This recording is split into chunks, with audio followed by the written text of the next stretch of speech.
अस्सलाम स्टूडेंट्स, कैसे हैं आप सब। उम्मीद है खैरियत से होंगे। अच्छा जी, लास्ट टाइम हम लोगों ने एक्सरसाइज 4.1 का क्वेश्चन नंबर 3 तक डिस्कस कर लिए थे। आज हम लोग क्वेश्चन नंबर 4 को डिस्कस करेंगे। क्वेश्चन नंबर 4 के अंदर वो कहता है कि the set of all pairs of the real numbers of the form x0 with the standard operation on R square. इसमें हम लोगों ने वो एग्जाम सेटिस्फाई कराना है, कौन से होल्ड करते हैं और कौन से नहीं करते।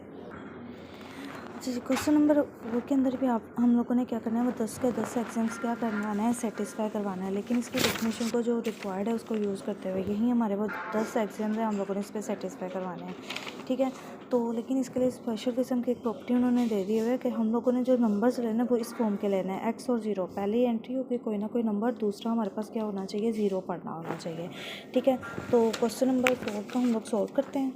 ठीक है, क्वेश्चन नंबर 4 के अंदर वो set of all pairs of the real numbers of the form x0 के फॉर्म में ले लेना है। सपोज करें आप लोगों ने कोई दो वेक्टर्स ले लिए हैं, ठीक हो गया, एक को u कह दें, एक को v कह दें। ठीक है, सपोज करें मैंने u लिया, वो x और 0 के फॉर्म का ले लिया, और v वेक्टर मैंने लिया y और 0 के फॉर्म का ले लिया।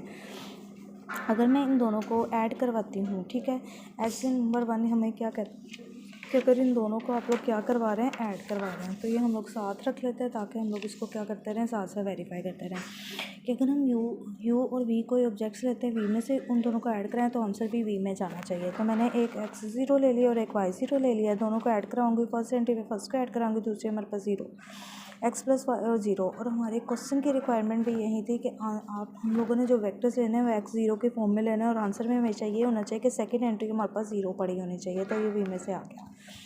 सेकेंड एग्जाम कहता है कि u में v ऐड करें या v में u ऐड करें, तो ये इक्वल होना चाहिए। तो अब हम लोग x0 प्लस y0 लिखते हैं, या क्या है y0 के अंदर x0 को ऐड करवाते हैं। दोनों केसेस में देखें आंसर सेम आ रहे हैं, x plus 5 second entry 0, y plus x को एडिशन के केस में 2 को पहले लिखें, 3 को पहले लिखें, जिस तरह भी लिखें अरेंजमेंट आप इस तरह से भी रख सकते हैं।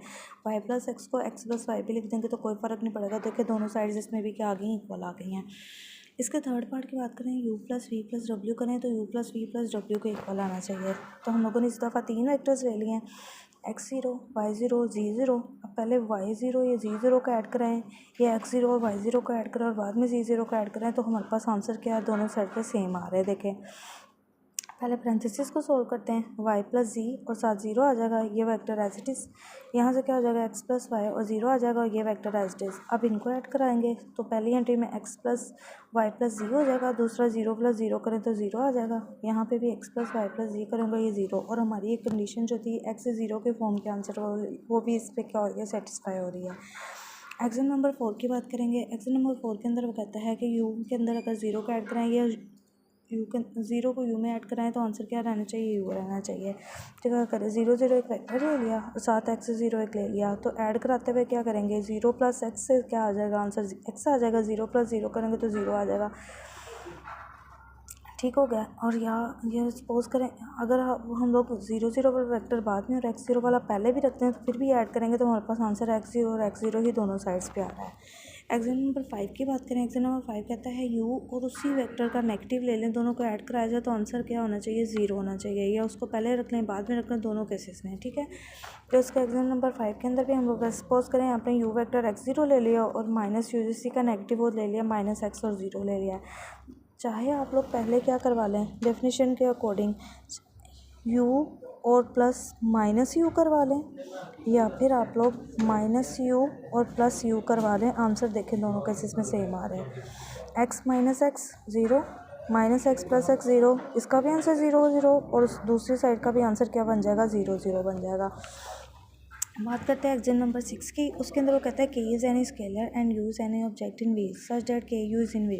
मतलब किसी स्केलर से भी अगर हम लोग मल्टीप्लाई करवा रहे होंगे तो वो भी वी स्पेस के अंदर जाना चाहिए, ऐसी बात है। तो इसके लिए देखते हैं एग्जाम। ठीक है, एग्जाम नंबर 6 के टाइम x 0, ये हम लोगों ने वेक्टर सपोज किया हुआ था ना, के को x से मल्टीप्लाई करेंगे, दूसरी एंट्री 0 हो जाएगी और वो v से ही बिलोंग कर रही है। एग्जाम नंबर 7 कहता है कि के टाइम u प्लस वी हो तो वो के यू और के वी के इक्वल होना चाहिए। यहाँ पे मैंने क्या किया हुआ है, के को हम लोगों ने क्या किया, के मल्टीप्लाई करवाना है x 0 प्लस वाई 0 से। ये देखें u प्लस वी है ना, तो हम लोगों ने इसको x 0 और y 0 लिया हुआ था, दो वेक्टर्स लिया हुआ था। अब सबसे पहले इनको एडिशन करवा देंगे, x प्लस वाई और 0 आ जाएगा, फिर के स्केलर से इन दोनों की मल्टीप्लिकेशन करवाएंगे तो ये क्या हमारे पास है, के टाइम x प्लस वाई और ये 0 बन जाएगा। और यही हमारे क्वेश्चन की रिक्वायरमेंट कि आंसर x और 0 की फॉर्म में होना चाहिए, तो वही है सेकेंड एंट्री हमारी 0 आ रही है। एक्जाम नंबर 8 है के प्लस एम और यू होना चाहिए विच इज़ इक्वल टू के यू प्लस एम यू के इक्वल। तो हम लोगों ने के प्लस एम को के को हम लोगों ने मल्टीप्लाई करवा के प्लस एम को एक्स वेक्टर से मल्टीप्लाई करवाया जो हमारा एक्स से ज़ीरो लिया हुआ था। के प्लस एम ने एक्स से भी मल्टीप्लाई और ज़ीरो से होंगे तो वो तो सेकेंड एंट्री ज़ीरो ही हो जाएगी। तो ये फिर से हमारी कंडीशन क्या हो रही है, सेटिस्फाई हो रही है। इसको मज़ीद एक्सपेंड करें तो क्या बन जाएगा, के एक्स प्लस एम एक्स और ज़ीरो।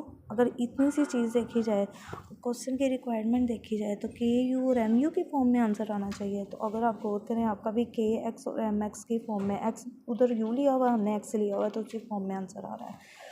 बात करते हैं एग्जाम नंबर 9 की। वो आता है K M U is equal to K M U के इक्वल होना चाहिए। मतलब दो स्केलर अगर मल्टीप्लाई करवा रहे हो, दो स्केलर लिए पहले इनको इस मल्टीप्लाई करवाए तो ये एम एक्स और ज़ीरो बन जाएगा। फिर के से मल्टीप्लाई करवाएंगे तो के एम एक्स यूँ भी हो सकता है ना, आप यूँ लिख सकते हैं के एम एक्स और ये वाली एंट्री क्या आ जाएगी ज़ीरो। और अगर हम देखें तो हमारा आंसर के एम एक्स की फॉर्म में ही आ रहा है, ठीक है, जो कि हमारे एग्जाम नंबर 9 की रिक्वायरमेंट थी। अगर हम लोग 1 से मल्टीप्लाई करें किस वेक्टर को किस नंबर को तो वही आ जाता है। सेम ऐसे यहाँ पे एक्स ज़ीरो को 1 से मल्टीप्लाई करवाना तो आंसर भी एक्स ज़ीरो ही आ रहा है। मतलब 10 के 10 एग्जाम क्वेश्चन नंबर 4 पे भी क्या हो रहे हैं, हमारे सेटिस्फाई हो रहे हैं। बात करते हैं हम लोग क्वेश्चन नंबर 5 की। क्वेश्चन नंबर 5 हमारे पास क्या है, the set of all the pairs of the real number of the form X Y where X is greater than equal to zero. X हमेशा हम लोगों ने बड़ा लेना है या इक्वल टू ज़ीरो लेना है, ठीक है, with the standard operation on R square. जितनी भी 10 ऑपरेशन हम लोग ये एग्जाम सेटिस्फाई करवाएंगे ना, ये 10 एग्जाम, उन सब के लिए एक्स की वैल्यू जो होगी वो हम लोगों ने बड़ी लेनी है हमेशा, ठीक है। तो इसको हम लोग प्रूव करने की कोशिश करते हैं, ठीक है। इस पर हम लोग को पहले वो एग्जाम देख लेते हैं जिस पे होल्ड नहीं कर रहा। अब देखो एक्स को हमने बड़ा लेना है, ये क्वेश्चन की रिक्वायरमेंट थी ना।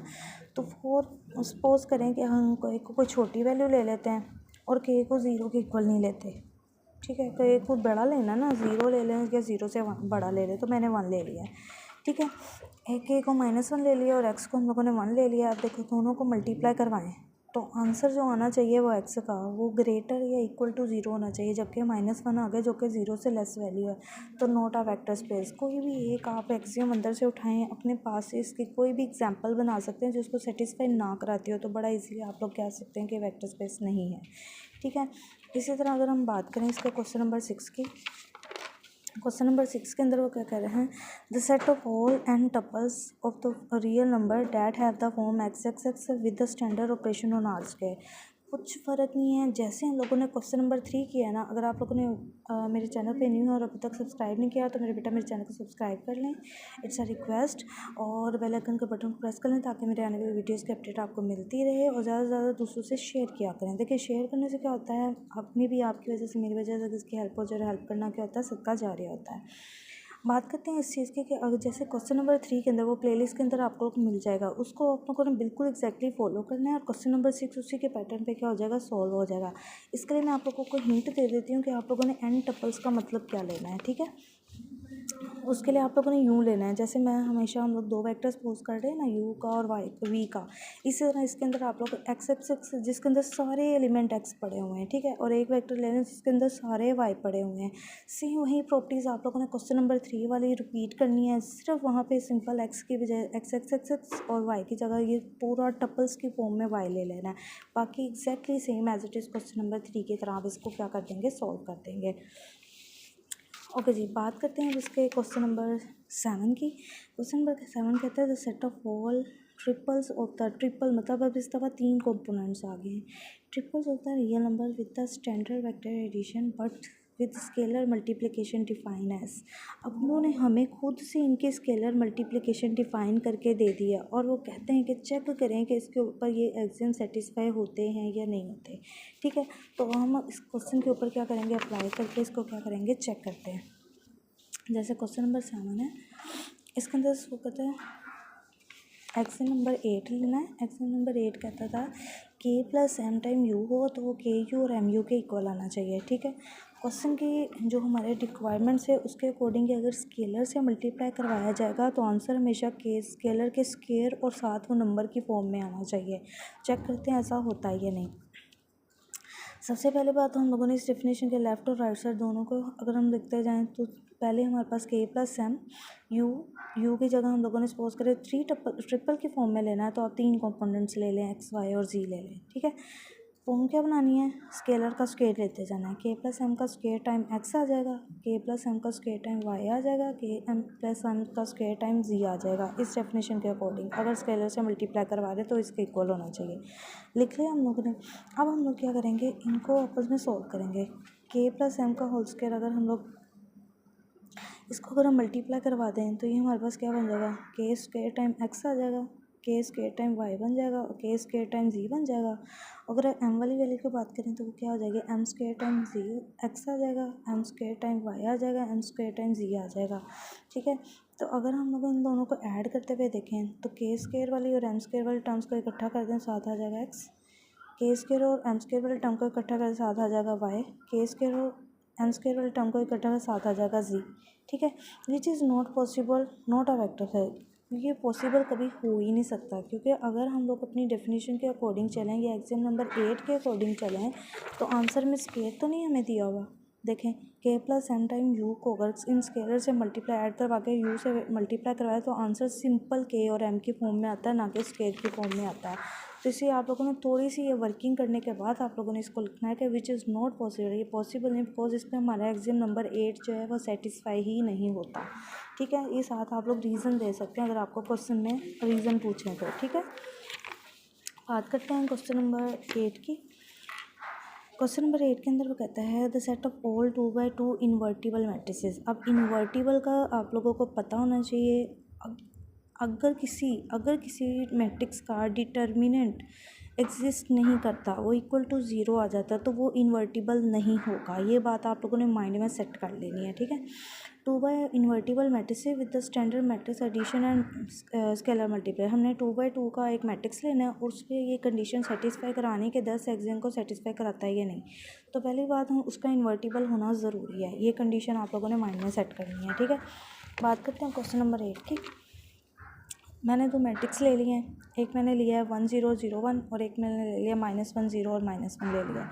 ठीक है, एग्जाम नंबर 1 को ले लेते हैं। ठीक है, खुद से आप लोगों ने दो मैट्रिक्स ले लेना है। पहले एग्जाम क्या कहता है कि अगर तो आप लोगों ने यू और वी लिए हैं, कोई ऑब्जेक्ट वी स्पेस में से, उनको ऐड कराया जाए तो आंसर भी उसी में होना चाहिए। ठीक हो गया, मतलब 1 1 और 0 0 अगर इन्वर्टिबल हैं, -1 और -1 भी इन्वर्टिबल है। कैसे, ये देखें, बड़ा आसानी से पता चल सकता है।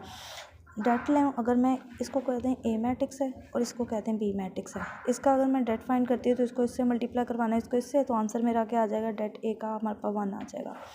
इसका लेंगे -1 को -1 से मल्टीप्लाई करवाएंगे तो डेट बी का भी हमारे पास क्या आ जाएगा, 1 आ जाएगा, जो कि नॉट इक्वल टू 0 है। मतलब ये दोनों ही इन्वर्टिबल है।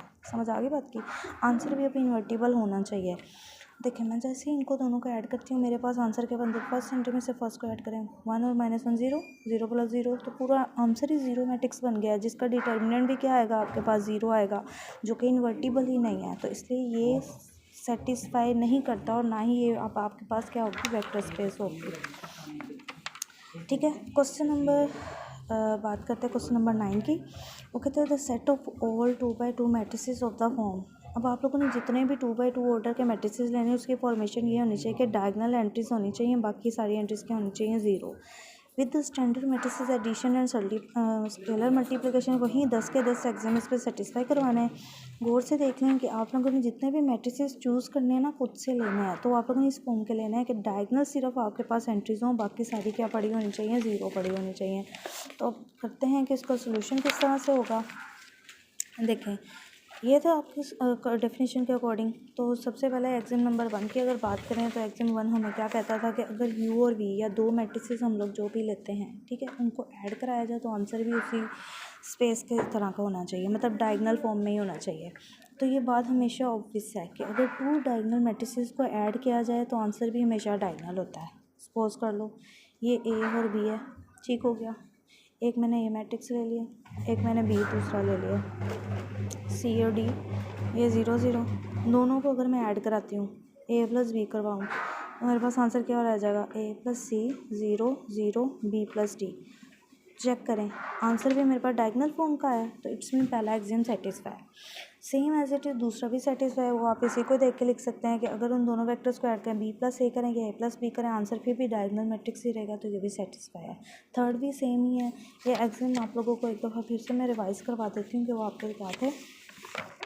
ये देखें, फर्स्ट वाली कंडीशन भी हमने सेटिस्फाई करवा लिया है, सेकंड वाली भी करवाया, थर्ड वन भी कि अगर आप लोग अब तीसरा कोई, मैंने यहाँ पे 2 लेके मैट्रिक्स आपको करवाया ना, आप लोग इसके अंदर की कोई तीसरा भी ले सकते हो। तीसरा मैट्रिक्स सपोज करो आप लोगों ने एक और ले लिया जिसके अंदर E 0 0 और F ले लो, ठीक है। अब A+B का आंसर आया हुआ ना, उसी का आंसर को रखो, वो क्या आया हुआ है A+C 0 0 और B+D आया हुआ है। इन तीनों को आप क्या करवाओ, फिर से ऐड करवाओ और इसी तरह से आप 3 मैट्रिसेस लेके एसोसिएटिव प्रॉपर्टी भी क्या करवा सकते हैं, सेटिस्फाई करा सकते हैं। और आप लोगों ने ये करना है और मुझे कमेंट सेक्शन में ज़रूर बताना है, ठीक है। अच्छा जी, क्वेश्चन नंबर एग्जाम नंबर 4 की बात करें। एग्जाम नंबर 4 ये कहता है कि अगर आपने ज़ीरो को किसी मैट्रिक्स के अंदर, ज़ीरो मैट्रिक्स को दूसरे डायगोनल मैट्रिक्स के अंदर ऐड करें तो आंसर हमारे पास वही डायगोनल मैट्रिक्स होना चाहिए, ठीक है। मैंने एक 0 0 की फॉर्म का एक मैट्रिक्स ले लिया और एक डायगोनल मैट्रिक्स ले लिया, ठीक हो गया। दोनों को मैं ऐड करवा रही हूँ, या पहले इस मैट्रिक्स को लिख दूँ उसको बाद में लिख दूँ, दोनों केसेस में मेरे पास आंसर जो डायगोनल मैट्रिक्स की फॉर्म का ही आ रहा है, ठीक है। एग्जाम नंबर 5 क्या कहता है, एग्जाम नंबर 5 ये कहता है कि अगर आपके पास एक क्यू मैट्रिक्स हो और उसका नेगेटिव मैट्रिक्स हो तो दोनों को ऐड कराया जाए तो आंसर 0 होना चाहिए। तो मैंने यहाँ पे एक मैट्रिक्स ए लिया हुआ है, एक इसका नेगेटिव ले लिया, इसी को माइनस ए और माइनस बी की फॉर्म है। दोनों को जैसे ही मैं ऐड करवाती हूँ तो मेरे पास आंसर क्या आ जाता है, 0 0 आ जाता है। एग्जाम 5 भी इस पर क्या हो रहा है, सेटिस्फाई हो रहा है। एग्जाम नंबर 6 की बात करें। एग्जाम नंबर 6 कहता है कि अगर आप किसी स्केलर से मल्टीप्लाई करवाया जाए तो वो भी वी स्पेस से बिलोंग करना चाहिए। के से मैंने इस मैट्रिक्स को मल्टीप्लाई करवाया, मेरे पास आंसर भी डायगोनल फॉर्म में के और के बी के फॉर्म में आ गया, ठीक है। एग्जाम नंबर हमारे पास 7 है। के टाइम यू प्लस वी करें तो के यू और के वी के इक्वल आता है। के यू प्लस वी के बजाय इस दफ़ा हमने 2 मैट्रिसेस लिए हुए हैं, ठीक है, लेकिन लेने डायगोनल हैं, ठीक हो गया, क्योंकि क्वेश्चन की रिक्वायरमेंट ये थी कि डायगोनल मैट्रिक्स हो। दोनों को हम लोगों ने पहले ऐड करवाना है, ऐड कराने के बाद हम लोगों ने क्या करवा देना, के से मल्टीप्लाई करवा देना, ठीक है। इस केस से ये भी मैट्रिक्स मल्टीप्लाई हो रहा है, ये भी हो रहा है, दोनों को मल्टीप्लाई करवाएं, दोनों को ऐड करेंगे तो आंसर भी हमेशा उसी में से बिलोंग कर रहा होगा, ठीक है। वीडियो पॉज करके ये सारे स्टेप्स आप लोग बड़ा इजीली क्या कर सकते हैं, नोट कर सकते हैं, ठीक हो गया। और अगर आप लोगों ने मेरे चैनल को अभी तक सब्सक्राइब नहीं किया तो काइंडली मेरे बेटा कर लें, ये रिक्वेस्ट है। और ज़्यादा से ज़्यादा लाइक और कमेंट किया करें और दूसरों से शेयर किया करें। अच्छा जी, इसके 8 का पार्ट की बात करें तो वो हमारे पास क्या है, के प्लस एम और यू है, ठीक है। मतलब दो, अगर मैट्रिक्स को किसी दो स्केलर के एडिशन से मल्टीप्लाई करवाया जाए तो आंसर भी डायगोनल में होना चाहिए, ठीक हो गया। तो अगर हम लोग सेम एज इट इज़ इसी को फॉलो करें, के की जगह आप लोग सिर्फ लिख लेंगे के प्लस एम, और इसी तरीके से आप लोगों ने सेम यही स्टेप फॉलो करना है और ये वाला एग्जाम भी इसी पे प्रूफ हो जाएगा, ठीक है। एग्जाम नंबर 9 कहता है के टाइम एम यू हो और वो के एम और यू के इक्वल आता है। के एम हमारे पास कोई दो स्केलर हैं, हमने एक डायगोनल से उसको क्या करवा दिया, मल्टीप्लाई करवा दिया, तो हमारे पास आंसर भी क्या आ सकता है। देखो पहले अगर आप लोगों ने मल्टीप्लाई करवाया एम से करवाया तो एम में 0 और एम भी हो जाएगा, फिर के से करवा दो। सपोज करो इसके बाद का स्टेप आप एक और बना लेते हो, क्या बनाओगे, के एम ए और 0 0 और के एम और क्या बन जाएगा बी। अब दोनों में से क्या कॉमन ले सकते हो, के एम ही कॉमन लेंगे ना, के एम जैसे कॉमन लेंगे दोबारा से हमारे पास डायगोनल मैट्रिक्स क्या इस तरह की फॉर्म में आ जाएगा। तो यही हमारे पास प्रॉपर्टी थी एग्जाम नंबर 9 की।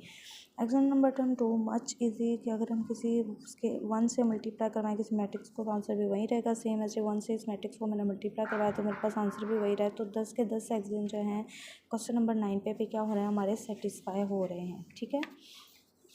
हम बात करते हैं इससे नेक्स्ट क्वेश्चन की।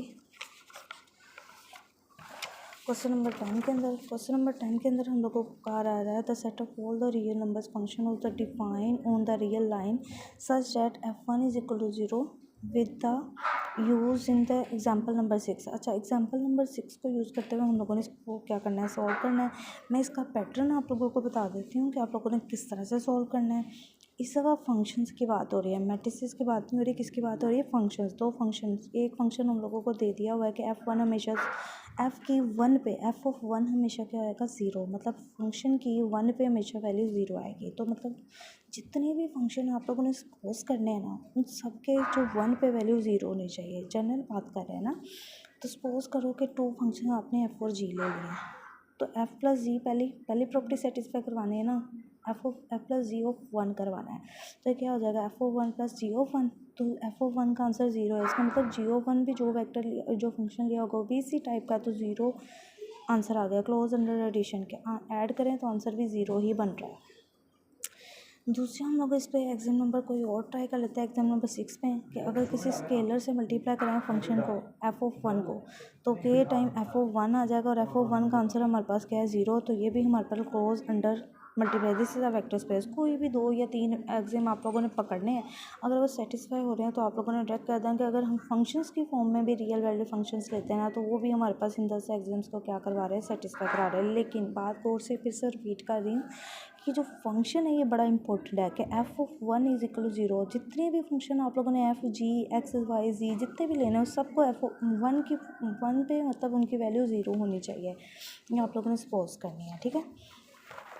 सेम है जैसे क्वेश्चन नंबर 11 की बात करें तो क्वेश्चन नंबर 11 के अंदर भी आप लोगों ने सेम थोड़े थोड़े मैंने इनके बारे में हिंट दिए हुए हैं। जैसे एग्ज़ाम 1 और 2 मैंने सेटिस्फाई करवाया हुआ है, तो इसके अंदर उन्होंने हम लोगों को एग्ज़ाम की खुद से पहले से टाइप दी हुई है कि 1y और 1y', मतलब पहली एंट्री जितने भी आप लोगों ने वेक्टर्स इसको 10 एग्जाम को सेटिस्फाई कराने के लिए लेने हैं, पहली एंट्री हमेशा 1 लेनी है और दूसरी कुछ भी हो सकती है। यही बात है बस इसके अंदर, और कुछ भी नहीं है। सेम वही एग्जाम अगर आप क्वेश्चन नंबर 3 को दोबारा से अच्छे से देख लें, क्वेश्चन 4 को देख लें, क्वेश्चन 5 को देख लें, एग्जाम एज इट इज़ लिखने हैं। लेकिन आप लोगों ने इस दफ़ा वेक्टर्स जो डिसाइड करने हैं उसकी पहली एंट्री 0 और दूसरी आप वाई ले लें, y' पे y', कुछ भी z, x, z कुछ भी ले सकते हैं, लेकिन एग्जाम वैसे ही सेटिस्फाई करवाने हैं, ठीक है। इसी तरह क्वेश्चन नंबर 8 के लिए भी आप लोगों के पास सेम ऐसे हिंट है।